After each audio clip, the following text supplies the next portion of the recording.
दोस्तों, राहुल गांधी ने नीतीश कुमार की फिरकी ले ली। नीतीश कुमार के लिए उन्होंने एक चुटकुला बोला और उस पर बिहार की जनता ठहाके मार मार कर हंसी है। देखिए, नीतीश कुमार वाकई में मजाक के पात्र बन गए हैं और इस कदर मजाक के पात्र बन गए हैं कि अब हर जगह उनकी खिल्ली उड़ रही है। दोस्तों, काम ही कुछ ऐसा किया है। सोचिए, कुछ दिनों पहले तक भी मुख्यमंत्री थे, अभी भी मुख्यमंत्री हैं, लेकिन ये डिसाइड नहीं कर पा रहे हैं कि किसके साथ मुख्यमंत्री रहना है, किसके साथ नहीं। हालांकि उन्होंने अब बोला है कि एनडीए गठबंधन के साथ इसका साथ छोड़कर दूसरे गठबंधन में जाने का तो सवाल ही पैदा नहीं होता है। लेकिन कहते हैं ना कि बिन पेंदी का लोटा कभी इधर लुढ़कता है, कभी उधर लुढ़कता है, कब कहां लुढ़केगा इसका कोई अता पता नहीं है। तो नीतीश कुमार की गिनती अब वही उन्हीं बिन पेंदी के लोटों में गिनी जा रही है। दोस्तों, हो रही है। ऐसे में राहुल गांधी, जो अभी तक इस पूरे घटनाक्रम पर चुप बताए जा रहे थे, मीडिया ये खबर फैला रहा था कि भाई राहुल गांधी बिहार गए, लेकिन उन्होंने पूरे मामले पर कुछ नहीं बोला, नीतीश कुमार पर उन्होंने कुछ नहीं बोला। अब नीतीश कुमार पर राहुल बोले हैं और ऐसा बोले हैं कि तालियां बंद नहीं हो रही थी। दोस्तों, क्यों, इस खबर में आपको बताऊं। नमस्कार, मेरा नाम है जयंती झा और आप देख रहे हैं दी कंटाप। दोस्तों, राहुल गांधी भारत जोड़ो न्याय यात्रा निकाल रहे हैं। भारत जोड़ो न्याय यात्रा का रूट जो है बंगाल से बिहार आया और जिस दिन बिहार में एंट्री होनी थी वो अगला वो दिन था जब नीतीश कुमार ने एक दिन पहले ही बिहार में पाला बदला इंडिया गठबंधन से, जो इंडिया गठबंधन का साथ है, छोड़कर, और वो चले गए एनडीए के पाले में। बिल्कुल आप कह सकते हैं कि वहां जाकर बिल्कुल कंबल डालकर और सो गए। अब सबसे बड़ा सवाल यहां ये उठ रहा है कि आखिर उनके मन में ऐसा विचार कैसे आया होगा, क्यों उन्होंने ये काम किया होगा। इस पर तो चर्चा हो ही रही है, लेकिन कैसे काम किया, कितनी जल्दबाजी में किया, ये इस पर फिरकी ली है राहुल गांधी ने। क्या कुछ कहा है दोस्तों, आपको बता देते हैं। आपकी स्क्रीन पर देखिए, इस वक्त मैं आपको दिखा रही हूं, न्यूज 24 का ट्वीट दिखा रही हूं। क्या कुछ कहा है उन्होंने, आपको हम बता देते हैं। उन्होंने चुटकुला कहा, क्या कहा बताऊंगी आगे। वो कहते हैं थोड़ा सा दबाव डाला जाता है और नीतीश कुमार यूटर्न ले लेते हैं। अब ये जो यूटर्न लेने की उन्होंने बात कही है, इससे पहले वो चुटकुला सुना रहे थे। कह रहे थे भूपेश बघेल जी से हमारी बात हो रही थी और वो मुझे इससे पहले एक चुटकुला सुना रहे थे आपके राज्य के सीएम को लेकर। राहुल गांधी कहते हैं कि भाई उनको जाना था राज्यपाल के पास और वो गए राज्यपाल के पास शपथ लेने के लिए। शपथ लेने के लिए गए तो सब कुछ हो गया, सारी चीजें हो गई। अब जैसे ही गाड़ी में बैठे, गाड़ी में बैठने के लिए वापस आने के लिए जब पहुंचे तो याद आया कि भाई मेरा तो शॉल रह गया है राज्यपाल के पास। अब वहां दोबारा जब याद आया कि भाई शॉल रह गया है तो ड्राइवर से कहा कि गाड़ी घुमाओ। गाड़ी घुमाते हुए दोबारा जब राज्यपाल के पास पहुंचे तो राज्यपाल बोले कि अरे इतना जल्दी आ गए। तो उनका ये जो तंज था दोस्तों, उनका जो एक चुटकुला था, ये इस बात पर था कि 9 बार, तकरीबन 9 बार सीएम पद की शपथ, ये 9वीं बार था जब सीएम पद की शपथ नीतीश कुमार ने ली है। इतनी बार सीएम बनके और शपथ लेकर भी उनका मन नहीं भर रहा है। कब कहां हृदय परिवर्तन हो जाए उनका कुछ नहीं पता। हालांकि देखिए, अब तो ना इधर के रह जाएंगे ना उधर के रह जाएंगे, क्योंकि इस बार जो हुआ दोस्तों, ये अति हो गई।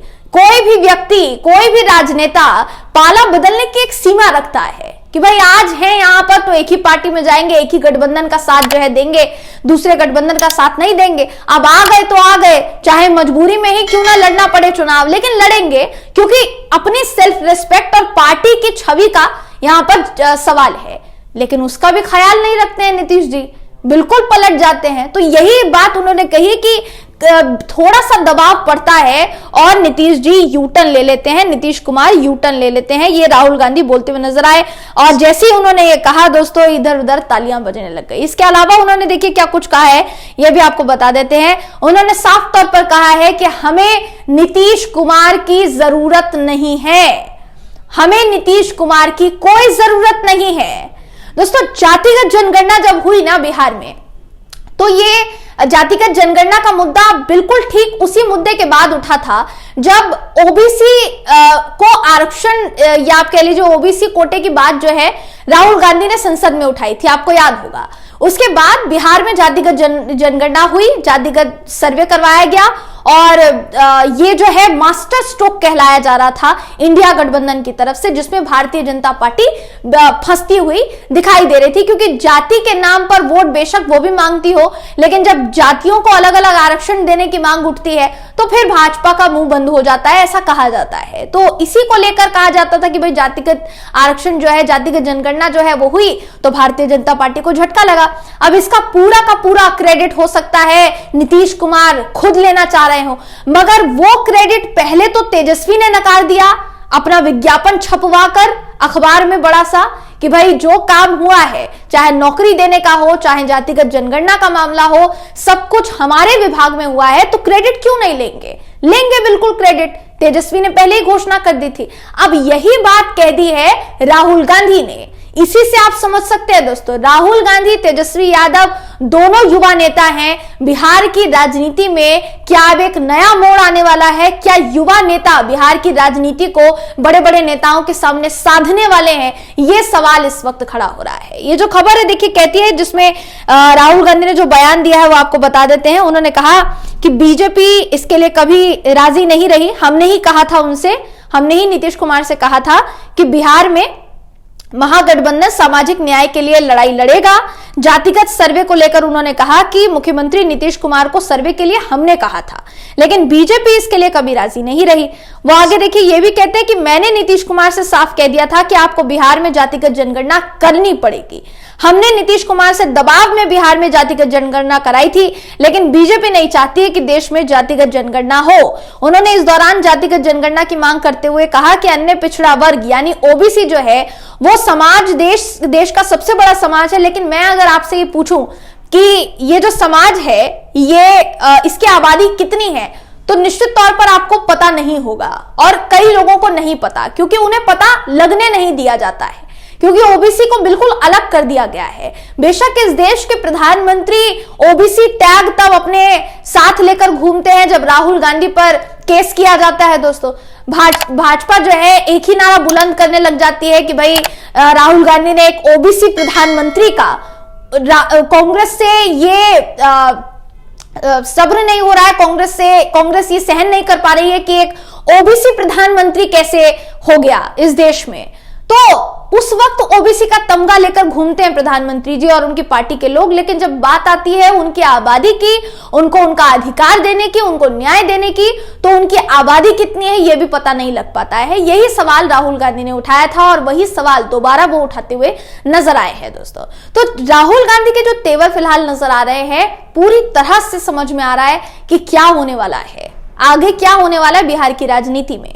हालांकि अभी पेच यहां फंस गया है कि भाई लालू प्रसाद यादव और तेजस्वी यादव पर तुरंत कार्यवाही हुई। जैसे ही नीतीश कुमार ने एनडीए का साथ दिया वैसे ही तुरंत कार्यवाही शुरू हो गई और ईडी से पूछताछ जो है शुरू हो गई। दोस्तों सवाल ये भी उठ रहे हैं कि क्या जानबूझकर उनको गिरफ्तार करके इंडिया गठबंधन को कमजोर करने की कोशिश की जा रही है, सवाल भी पूछे जा रहे हैं। तो देखने वाली बात होगी घटनाक्रम क्या क्या होता है।